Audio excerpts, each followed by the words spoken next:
All right, let's talk about the Bible. But maybe not the parts you think. If the Bible were a huge cinematic universe, then the books we're talking about today, they'd be the gritty, high-stakes prequel movies. They're the stories that set the stage for the main event, full of all the action and drama that explain how the world got to be the way it was. Think about it. You finish the Old Testament, you flip a single page, and bam, you're in the New Testament. And the world feels totally different, right? Suddenly there are Romans everywhere, all these new religious groups, and this tension in the air that just wasn't there before. It begs the question, what on earth happened in that 400-year gap? Well, here's the spoiler for you. Those years weren't silent at all. In fact, they were the opposite of silent. They were loud, they were chaotic, and violent. And they were this transformative period that directly shaped the world Jesus was born into. And the stories from that time, they are absolutely wild. So the collection of books that tells us about this era is called the Apocrypha. That word comes from the Greek for hidden things. Now that sounds super mysterious, doesn't it? But these weren't some secret text somebody found in a vault. Nope. They were really well-known Jewish writings found right there in the Septuagint. That's the Greek translation of the Hebrew scriptures that pretty much everyone was using around the time of Jesus. To really get why these books were written in the first place, we've got to look at the historical pressure cooker they were born into. This is the essential backstory, the missing link that really connects the Old and New Testaments. I mean, just look at this timeline. It's just one upheaval after another.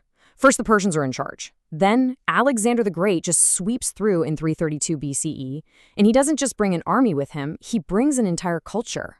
This was Hellenism. Greek language, Greek philosophy, Greek customs, the whole shebang. And this cultural invasion created this massive identity crisis that led directly to the violent explosion of the Maccabean revolt. And this really just nails the central conflict. For the Jewish people, it became a genuine identity crisis. Do you hold on to the sacred traditions of your ancestors? Or do you assimilate into this new, pretty alluring Greek culture with its public gymnasiums and its grand theaters? That tension is the engine for just about every story in the Apocrypha. So, with that backdrop, let's meet some of the characters from these prequel films. And you can forget what you think you know about quiet, stuffy religious texts. These are stories that are just packed with rebels, spies, and mystics. First up, you've got the books of 1 and 2 Maccabees. And this is a flat-out, high-octane rebel story. It's about a family of priests who end up leading a guerrilla war against a global superpower. Think Star Wars, but with hammers instead of lightsabers. And this revolt, it's literally the origin story for the Jewish holiday of Hanukkah. So you might be wondering, what made them so angry they started a war? Well, the Greek king, a guy named Antiochus Epiphanes, he marched into Jerusalem, declared himself a god, and completely desecrated the Holy Temple. To put that in modern terms, imagine someone bursting into your favorite sacred coffee shop, declaring themselves the god of caffeine, and then pouring soy milk into your perfect, pure espresso.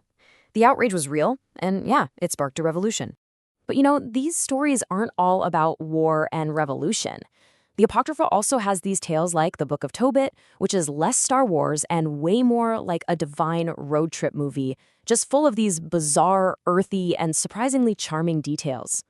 I mean, just get a load of these plot points. You've got an archangel traveling in disguise, a demon who murders 7 different husbands on their wedding nights, a father who's blinded by bird droppings, and the cure for it all?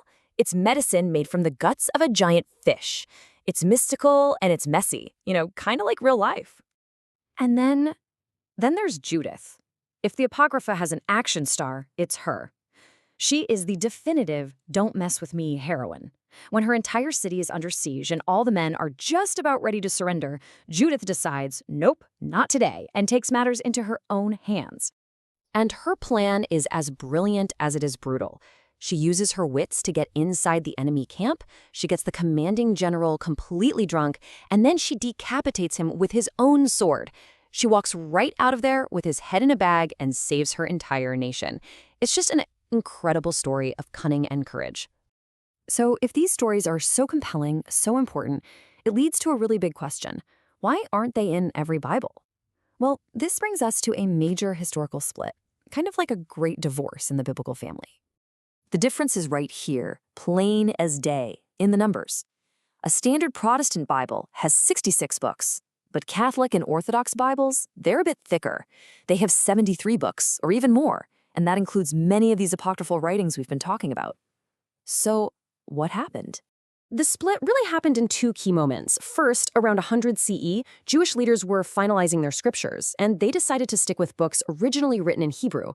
Since a lot of these apocryphal works were mainly used in their Greek translations, they just didn't make the final cut. Then, you fast forward 1,500 years to the Protestant Reformation.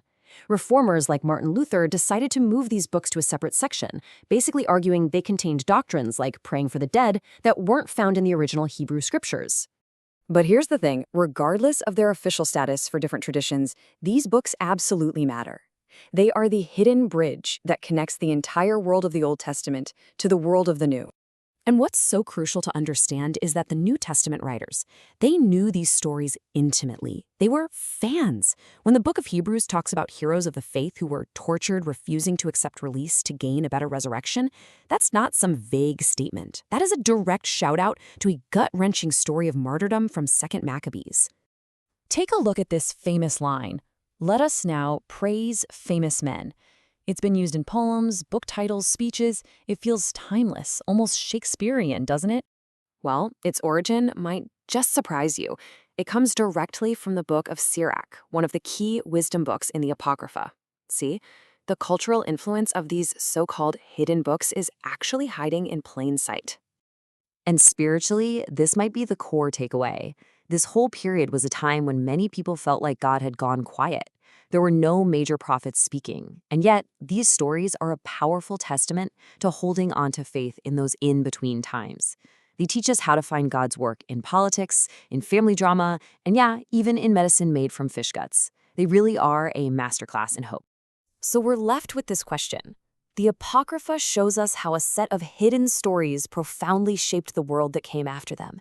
It really makes you wonder, doesn't it? What are the unread prequels and the forgotten histories that have shaped the world and maybe even the beliefs that you know today?